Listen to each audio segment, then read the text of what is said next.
Hello, everybody. Hi, Ben. Hello, Hi. everyone.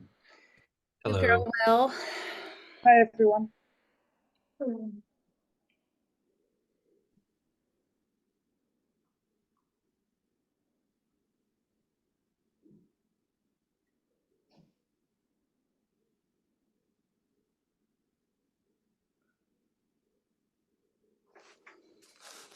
We might get a handful more people. So we can either give it one more minute, Beth, or just jump in. I am recording the call and we'll circulate it afterwards. Yeah, I think we can just jump on in. Okay. Thanks, everyone, for joining us. Hopefully, we'll be able to get right in. This hopefully won't take the whole hour. That's what Nikki and I are hoping, that it won't take the whole hour. Before we get started, I did want to give you an update on the Distinguished Speaker Symposium. So this is our PC-driven symposium. So a lot has happened since the last time we talked. We have now 4 speakers who agreed to talk. We have Crystal Lumpkins from the University of Utah, David Altschuler from Vertex and the Broad, Heather Hampel from the City of Hope, and David Goldstein from Actio Biosciences. They're going to be our speakers, and we have 2 moderators. One is a trainee moderator, Lizeth Tomeo from Tempest Labs, and Jillian Hooker from Concert Genomics. So that is going to round out our Distinguished Speaker Symposium, and we're pretty excited. All the speakers and moderators seem pretty excited as well. So as we get more information, hopefully by July, we'll be able to tell you a little bit more about what that session will look like. All right. So that's all I have to say. Nikki, I'll hand it over to you. Was on mute, sorry, thank you. Okay, so there's a couple of links up here for everyone to take a look at. We have a link back to the PC handbook and the PC timeline. We're not going to go too in-depth here, just because these are resources you can take a look at more after the call. But it'll basically have everything we talked about today kind of in writing. If you need to reference anything, we have the table of contents for our programming workload in phases. So this is what we're touching on today, all of our abstract review steps. So that is in the handbook, and then just a refresher on the timeline. We'll run through all of this today, but we're currently soliciting abstract submissions, which are due on June 5th.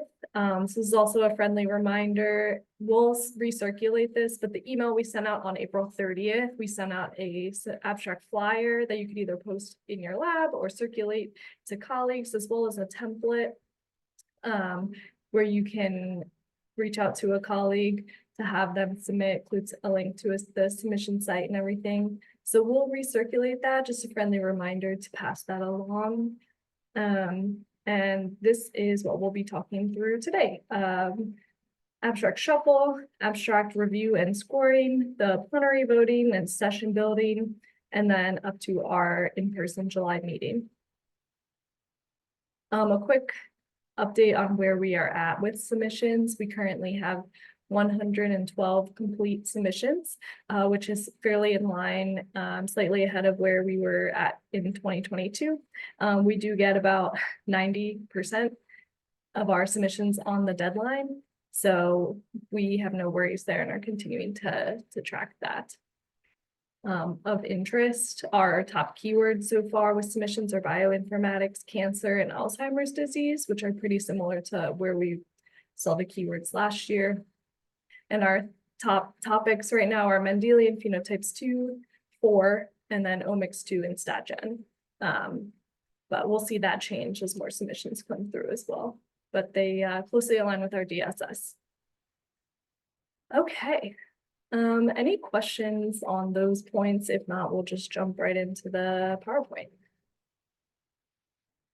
Great. So we sent the PowerPoint over as a PDF as well. So you all have a copy of it to review afterwards, because it has some more step-by-step screenshots, which we'll run through more quickly today to give you more of an overview. Really what we want you to get out of this call is knowing that we are here to support you along the way, and that it feels overwhelming But ASHG staff will prompt you when it's time to start something, can remind you if we're getting close to a deadline. We'll keep you posted on when the next phase will start. And we help you keep track of where your reviewers are at as well during the scoring process. Okay. So we'll bring it high level to start. For those of you who are able to join us during the orientation call in January, we had this exact slide and how the program committee aligns with ASHG strategic plan goals. We're really looking to see that in the abstracts that we are soliciting this year. And Beth, I don't know if you want to touch on this as well.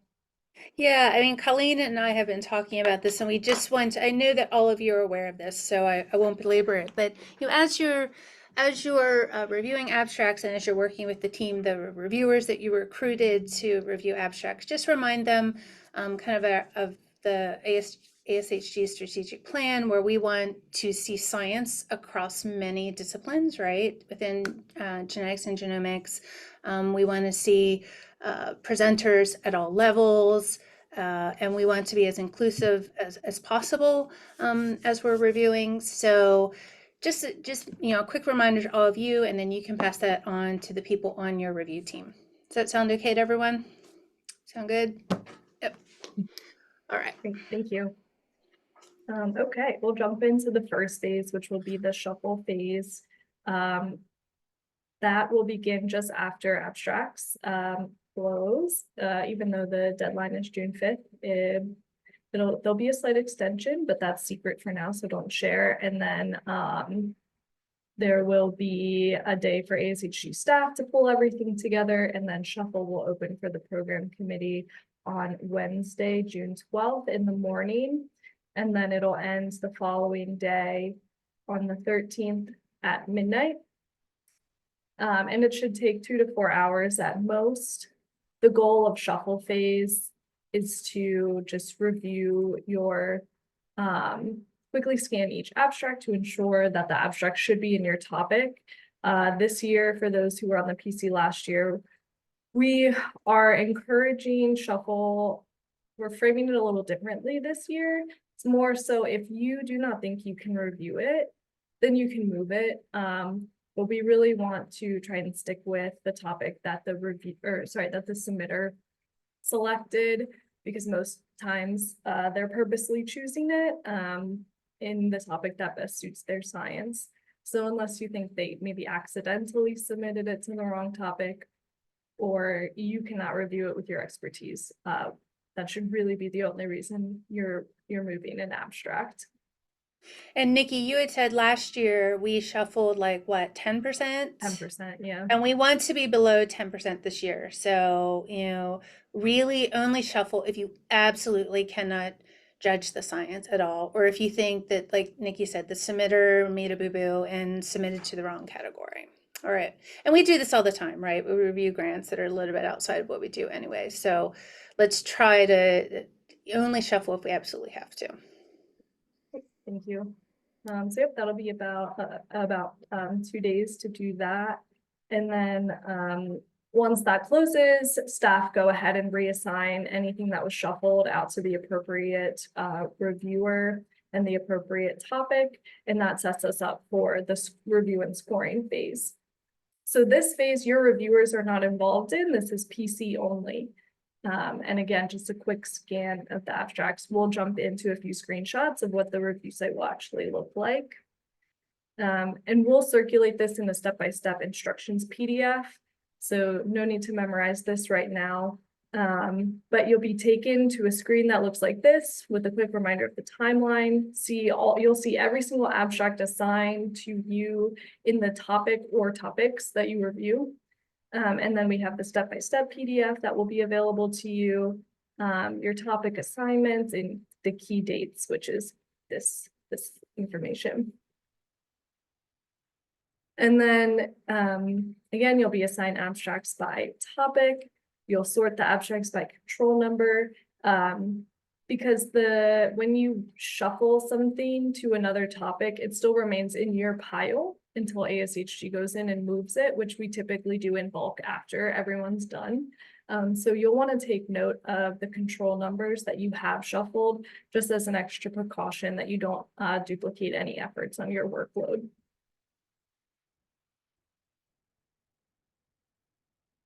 And so that process looks like this, where you have them all listed in a table format, and you can click a drop down and change the topic there. And so again, once done, ASHG takes care of moving them to the new topic and assigning them to the right person for the scoring phase, and you'll receive an email from us specifying which abstracts were reassigned to you. Any questions on that phase? Okay. So then the review and scoring phase is really the meteor phase, and that begins on Saturday, June 15th, because we need a data turnover from the shuffle phase, and then that goes through to Wednesday, June 26th at 12 p.m. Eastern time. And it's really, really important, and I didn't stress this yet, just how important these timelines are. As you'll see, everything's moving very, very quickly, and we usually only have 24 hours to turn something back around. And so ensuring that you and your reviewers are on top of everything is really helpful for us as staff to turn things back around to you, so that when we get to the July meeting, everything's in place. But again, we'll keep on top of everything with reminders as well. If you have a reviewer that reaches out to you and says they can't complete their assignments, please do let us know as soon as possible so we can help you find another reviewer to replace them. So a quick timeline here. Again, between shuffle and review on the 14th, we'll go ahead and flip everything over for you. Prep for review and scoring begins on the 15th in the morning. We'll go ahead and communicate to you and the reviewers when the site is open and ready for you to jump in and start reviewing. And then review and scoring will end on Wednesday, June 26th at 12 p.m. Eastern. And again, meeting this is really important because we do have some backup review that happens right after this before session building starts, in case anyone scores things as a conflict of interest. And so something a little different this year is our scoring rubric. So returning PC members will explain what all of this means, and for new members as well. So Beth, would you like to explain this slide? Yeah, Beth and Colleen and I can, Colleen can jump in here if she wants to add anything as well. So this rubric should look very similar to us because we use something like it for the featured symposia. Working with the peer mentors, we turned that rubric over into an abstract review rubric as well. And the reason for this is we really want to use the range and scoring of abstracts this year. What we've found in past years is that there was, depending on the topic that people had abstracts in, we would get some abstracts that scored really tight, 8s, 9s, 10s, and then we'd have other topics that were 11s and 12s. And we were programming 11 and 12s for platforms where abstracts that had scored like 8s or 9s were not getting platforms. So we're hoping that by stretching out the scoring rubric a little bit more, we can have a bit more refinement in our scoring, so it'll be a little bit easier to see how we can program platforms versus posters. So the rubric, as you'll see, has the different details, topic, organization and content, and then a kind of an overall review of the abstract. So you'll see in here, because people always ask us, what do we do with abstracts that have published results in them? If you look in the rubric under the score 5 and 6, you'll see that we're trying to deal with previously published data. So that's when we were trying to make this a little bit easier to score these abstracts. And then we also get comments about what happens if an abstract reads like it's commercialized or it's an advertisement. We have a category for that as well. So we're trying to make it pretty easy to stratify these abstracts into different categories so that when we go to program in July, Colleen and I are hoping that it'll be a little bit easier for us to do this. So Nikki has put in here where we expect the amount of abstracts to fall. That it'll play out the way that it does, but just score, you and your reviewers score the best that you can according to this rubric. We want to also make sure that there's more consistency in scoring between our different topical groups. So we're hoping that this rubric will help. So Ryan, it looks like you have a question. Yeah, I was just wondering, I think it's great to sort of spell out the rubric. Any chances this information is going to be shared with the community of people submitting their abstracts so they know sort of what we're looking for and how to improve their abstract to make sure they're making the best point they can? I think that would be a great idea. I mean, I have no problem with that. Alyssa, Nikki, what do you think about that?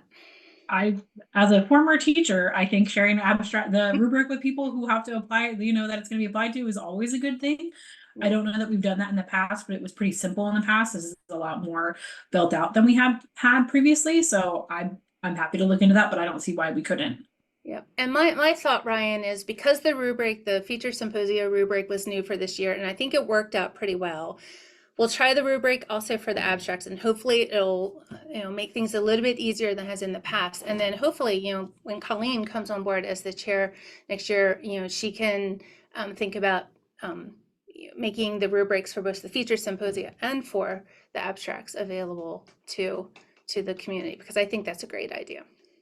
Great. Colleen, do you have any thoughts on this? No, I like the idea of sharing it as well. So no additional thoughts. Yep. Great. Jing Jing? Yeah, so you mentioned about what about the published results? When I read the rubric, it's all mentioned like unpublished results for all the scores. If we see the published results in the abstract, like what kind of score we should give? So if you look underneath, go over to right where Nikki has the arrow. If you look down here, results are published. So that's where you would start scoring in that range. Okay. All right. Okay. I got it. I see. Yep, absolutely. That's a good question. I do want to clarify something here too in 5 or 6, and Beth, correct me if I'm wrong, because we say results are published, but then we also say unpublished results. Right. It's kind of like either the results are published or they are unpublished, but they're immature, less significant. Right. And that can fall into both areas here for the poster scoring. Yep. That's right. Yeah, you said that exactly right, Nikki. Okay. So we may have different types of abstracts, something that has already been published, was published 6-9 months ago, or we have some results that are just a little too preliminary, and they may not, they may score in the 5 or 6 range, and that may be a poster and might not make it to a platform. Cassie? Yeah, just one thought that came to mind. I could envision potential reviewers asking if this means they're supposed to try to figure out if this abstract has been published before, because it's making that distinguishment there, right? Like, so are we expecting our reviewers to do this sort of searching to figure out if it's published, or is that just sort of if you already know this work is published because it's a field that you're in and then you can score it that way? You will, sorry, I can clarify that just from what you'll be able to see within the review site. We do ask submitters to identify if the work is previously published by the submission deadline of June 5th, whether it's published in like a journal or will be presented at another conference.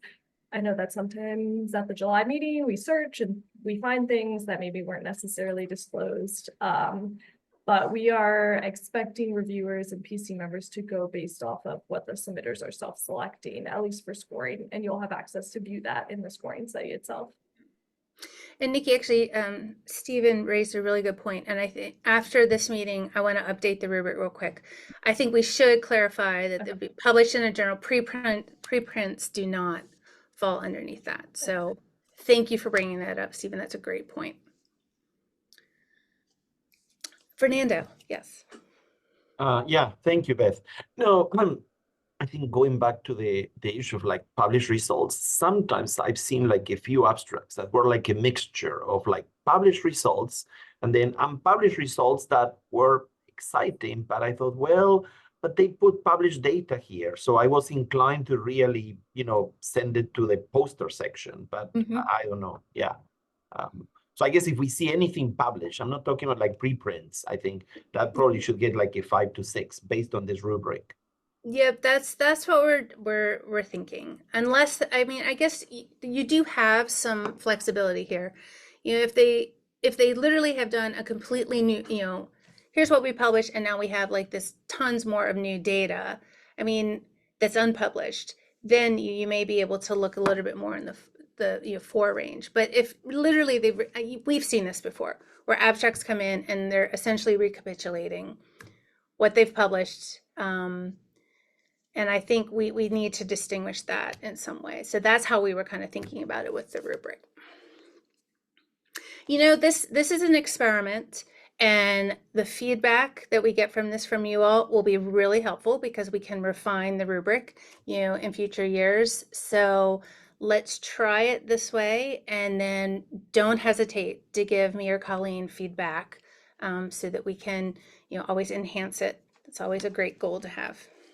Moving towards perfection, right?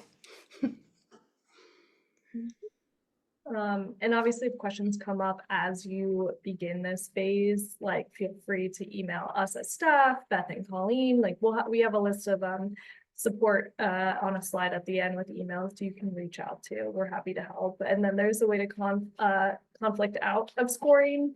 It will be a blind review process, but if you're familiar with the work, it's someone in your lab, whatnot, or somewhere that you work, you'll want to conflict out, and we'll recirculate that conflict of interest policy before we get started on this phase as well. So just a quick overview. There's multiple options for scoring. You can review them one by one, or you can print them off to view in bulk, either into a PDF format or paper format, and score them offline, and then come back and do a bulk entry. So we'll run through that. For this phase, when we send out the step-by-step instructions right before June 15th, I will also send around a video of a walkthrough of the site, so you can refresh on the process there, as well as step-by-step instructions. So it'll be the same portal that you log into for this phase as you did for Shuffle. Similarly, you'll have all of your assigned abstracts now that Shuffle's over, so anything that was shuffled out will be removed, anything that was shuffled in will be available to you. And then resources as well, the rubric, step-by-step instructions, key dates, and then the rules and policies that our submitters follow. There is some color coding on this page where the gold bar means that the review is still incomplete and it'll note not yet scored. Green means that you have scored an abstract, and it'll note which score you gave. So that'll help you keep track of where you're at in the process. When you go in to review them one by one, abstracts will open into a new window, and then you can score them in that way.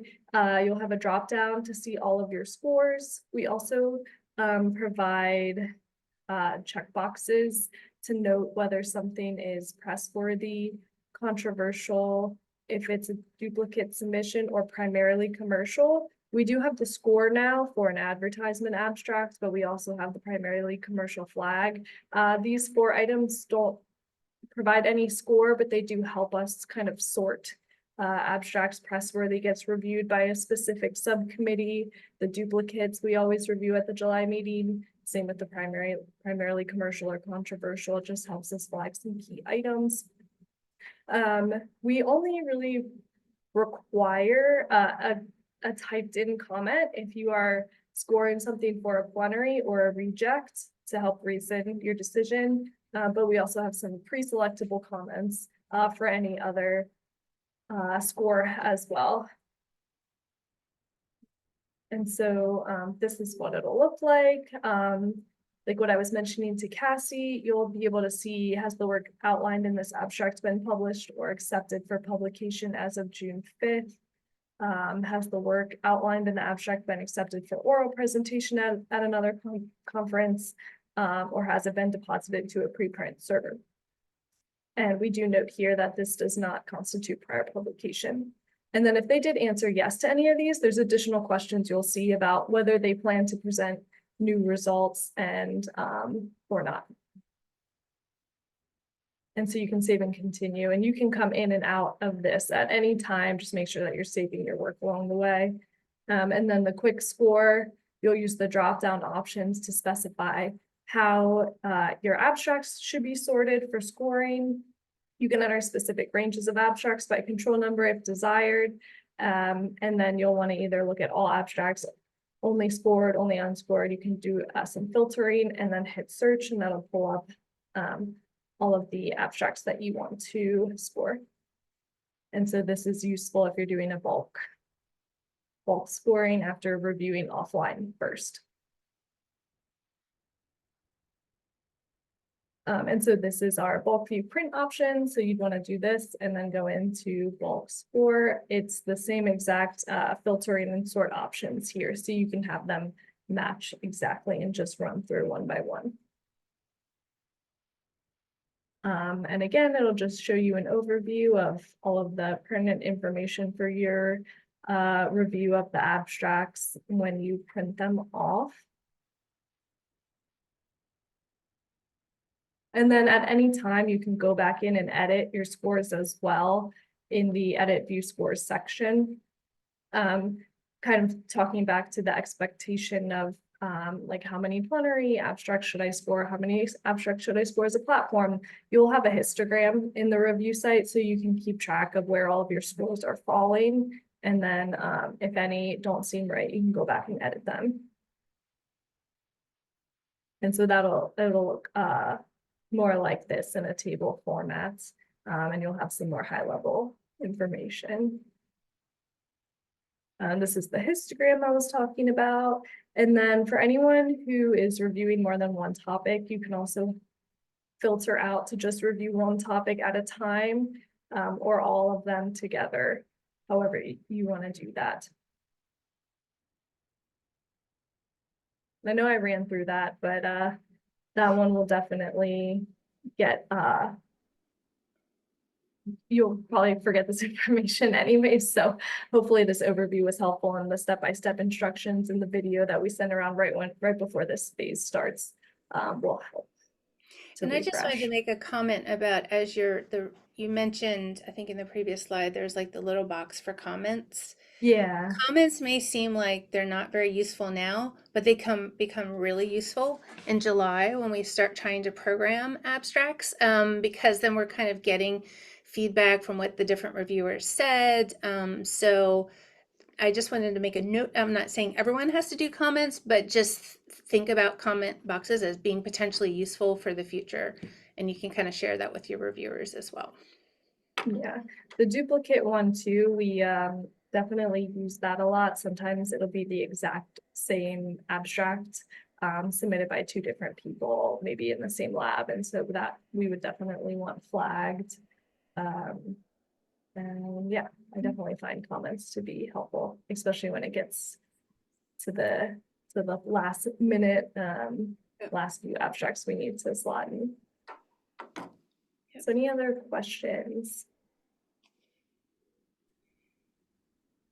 I have a question on the additional reviewers that we recruited for. So should we have a training session like this with them, or are we going to share the recordings with them to have them started? We will probably share this recording with them, at least for like this phase.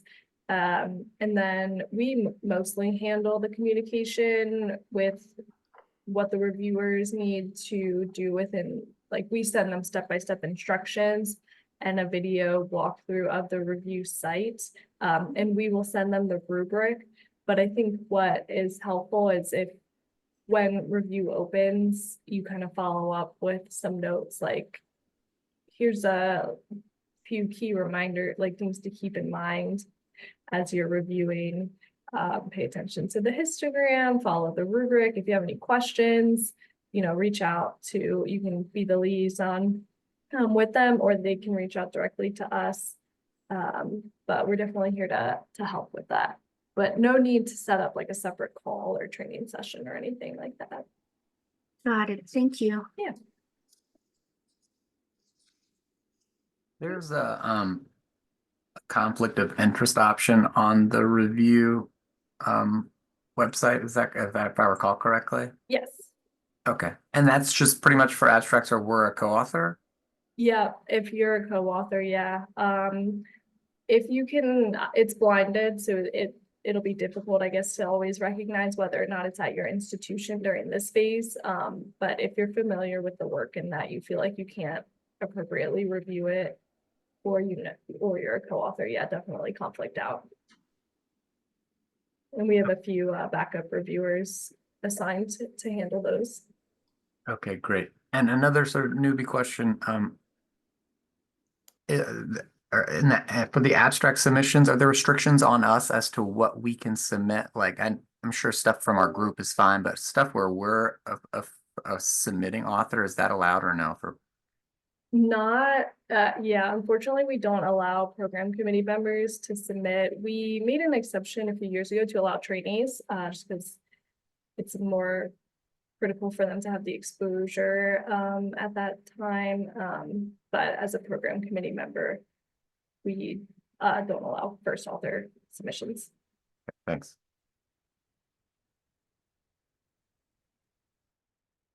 Any other questions? And then the last phase before we all meet in person is the session building phase. So at this point, review is over, and we begin to vote for the plenary abstracts. And then you'll start to pull together individual draft platform sessions, and then we'll open it up to a group draft platform session building. And so this falls over about a 2-week time period. So from July 1 through 9, it'll be individual session building and plenary voting, where you assign abstracts to draft platform sessions and then vote for your top 3 plenary abstracts. And if I remember correctly, I believe at this point you have access to every single abstract, not just what is in your topic at this point. And then the group session building begins July 10th and ends on the 18th. And in the agenda that I sent around, which I'll recirculate this afterwards, there's subgroups for this phase. So we have assigned a group leader for each session building group. There's 5 groups. So some of you were voluntold. If you have any issues with that, please reach out to us. But we'll have group leaders who help organize a call for everyone to get together during this week to meet and prep platform sessions to then present in July in person, or at the July meeting. This is in July. And so we can assist with that as needed. So each group should be building, I think, 5 to 6 sessions, if I remember correctly, but we'll recirculate that information. And then we have our PC meeting the following week. Okay, so every PC member will be assigned a recommended plenary session, and that's where you'll vote for your top 3 abstracts. Again, it'll be that same system that you've logged into for the shuffle phase, the review scoring phase, and then this phase. So you'll want to prepare at least 2 to 3 draft platform sessions on your own before meeting with your group. So by July 9th, prep a couple of platform sessions with abstracts that you liked, and they should have 4 or 6 talks each. That'll be all of our sessions this year. And we'll go through some of these smaller things later, such as how to name your sessions. Each subgroup will meet to build their proposed platforms as they should be discussed at the July meeting. And so you'll build your individual ones. Everyone in the group will bring those individual drafted sessions together, and then from there you can either trade and swap things. You want to get them into as final of a format as possible to discuss at the July PC meeting. Things will ultimately be multi-slotted, but that's okay. We work some of that out at in person. And so I stand corrected. Every group should propose 11 or 12 draft sessions. Again, draft sessions need to have 4 or 6 talks each. And then you'll prefix your subgroup's name on the drafted sessions. And so again, went through that pretty quickly, but we also have step-by-step instructions for this phase. We'll reach out to all of the subgroup leaders ahead of time so that they can help like bring everyone together and reinforce some of this that we just discussed. Any questions there? A quick question, Nikki. You did mention that well, I mean, I think we already knew that the deadline for abstract submission is June 5th, but you said that there may be, in case, I know that we cannot say anything at the moment, but I think that it seems like there may be like an extension of a few days after that. Yeah, typically we do offer a slight extension. And so that'll be communicated if we do that right around the deadline. Yep. Oh, sorry. And then just to reiterate support, so there is a technical support email if you have any technical difficulties within the review portal itself. If you have any questions about managing tasks or workload, we have our peer mentors available, Kevin, Cassie, and Marina. If you have any questions about the conflict of interest policy, more of the rubric scoring, you can reach out to Beth or Colleen. And if you don't know where to go, you can always start with us and we'll help point you in the right direction. So yeah, any last questions on this before we jump into the next agenda item? Great. Hopefully that's not too overwhelming. But again, some of these step-by-step instructions these are the links here. So you'll have access to all of that.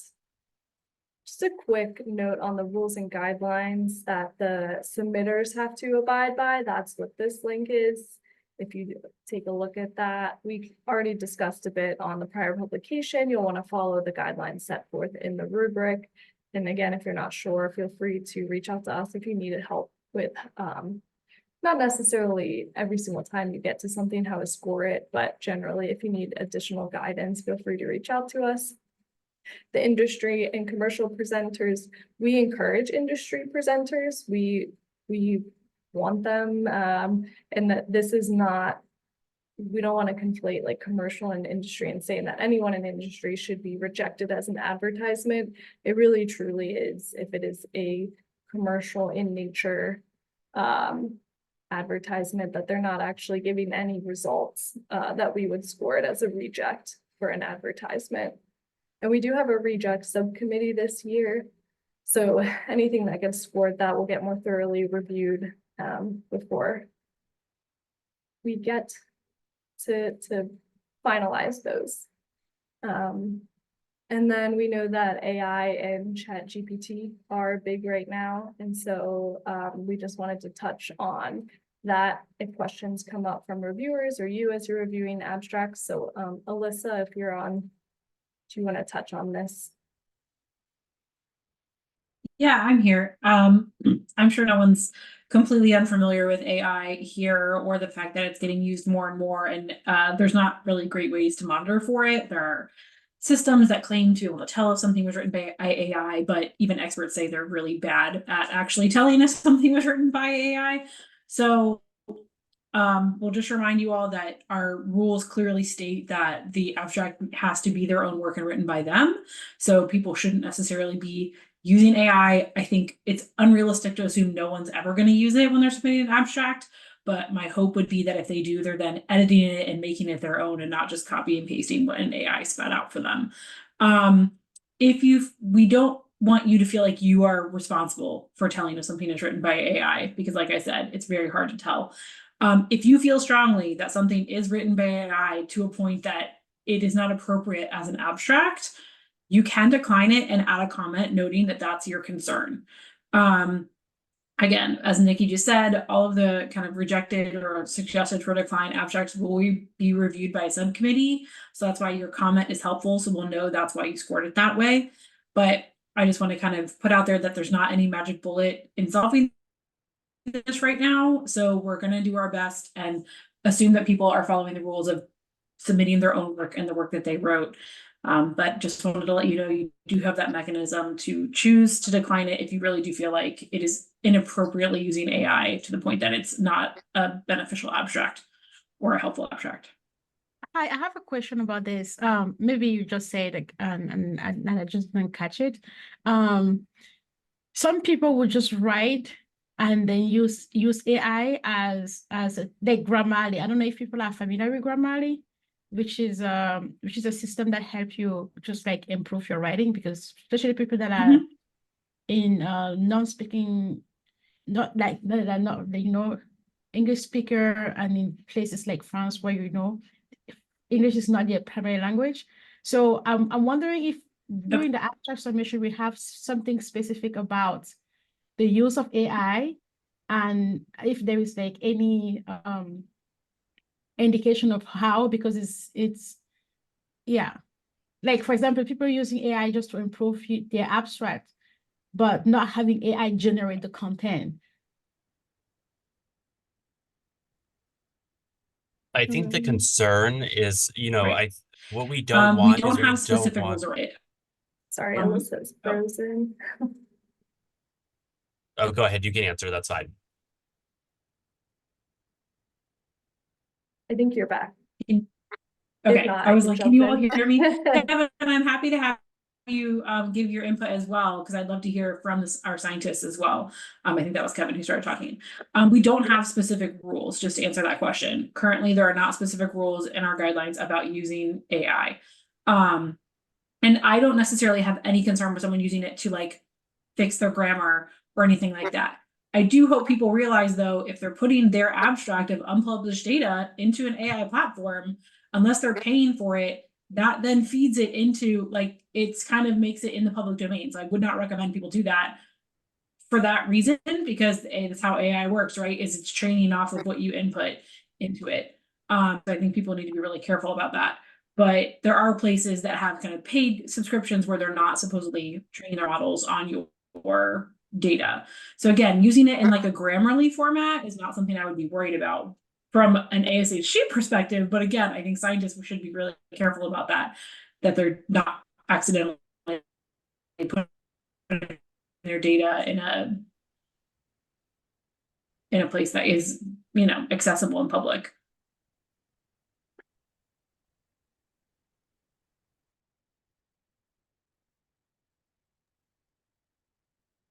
Did that answer your question, Catherine, or was there more to it? Yeah. And before we jump real quick into next steps, I'm just going to pull up the session building groups that is linked here in the agenda if you want to view it as well, and we'll circulate this. We have the leads for our groups in bold, and then everyone in that group just right underneath. So this will be from the July 10th to 18th phase where you work together to build draft platform sessions, and then you'll all be together at the July meeting to work on your sessions further. And these are more like cross-topical so that we can have the mix of expertise. And again, we'll recirculate this, not too much to do with this now, and we'll give some further direction to the leads here as well on how to organize your groups. And we appreciate Megan, Marina, Cassie, Kevin, and Jill for being leads. And just a reminder, the July PC meeting will be July 23rd and 24th. I know a lot of you have already booked your flights and trains and cars and everything to get here. So we appreciate that. And if you haven't already, please do book as soon as possible, but no later than June 24th. We'll have a get-together dinner on that Tuesday evening after we wrap up our first day. Our goal is to confirm the rejected abstracts, finalize all of our plenary sessions, platform sessions, the platform session schedule, the rooms that they go in, as well as confirm our reviewers' choice abstracts, which are our top 10% posters. The annual meeting, we also recently sent you some information on this. The dates are November 5th through 9th. That we will have a board of directors and program committee happy hour on that Monday evening, which we encourage you to attend. So if you do arrive on November 4th, ASHG will reimburse you for that night of your hotel from the 4th to the 5th. And then we have a program committee meeting Tuesday afternoon, the first day of the meeting, from 12:30 to 1:30 with lunch at noon. And so this meeting will be used to outline responsibilities for PC members during the week. Each of you will be assigned about 2 to 3 sessions to liaise throughout the week. And so we give guidance on that, as well as other things, other logistics and whatnot. So you all have information for booking your hotel for that. Any questions about either of these in-person meetings?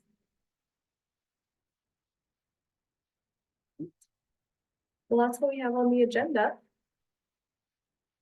So if there's nothing else, then we can wrap up. All right, thanks everyone. And again, if something comes up afterwards, as you're kind of all this is percolated and you have some questions, just reach out to us and we'll be happy to clarify. And remember, our peer mentors, Marina, Kevin, and Cassie, they're also here to help. So you have lots of resources here for you.